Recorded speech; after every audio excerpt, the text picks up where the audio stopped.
Is it guaranteed that false is 0 and true is 1?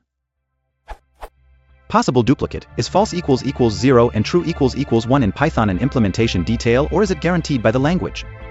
I noticed today that the following works using Python 2.6 Python. Is this portable to other Python implementations, e.g. is true/false guaranteed to inherit from int? Is true guaranteed to evaluate to 1 instead of some other non-zero number?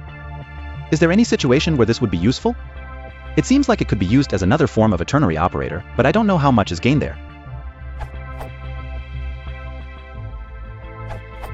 It is part of the language specification, so any Python implementation should implement the booleans as equivalent to the integers.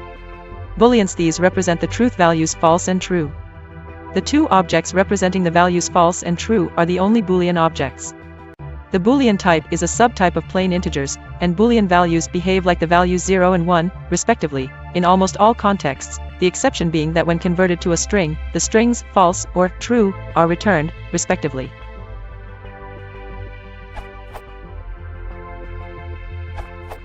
Yes, this is guaranteed with the caveat that true and false may be reassigned, but that doesn't affect the results of Boolean operations.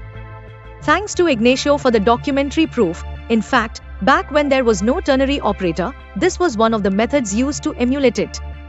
Nowadays, if you want a ternary operator, use the ternary operator.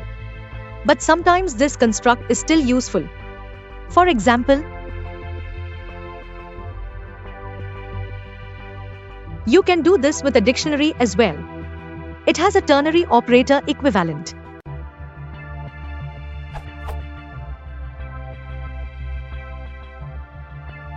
But I actually find the list indexing version easier to read, at least in this case. YYMV.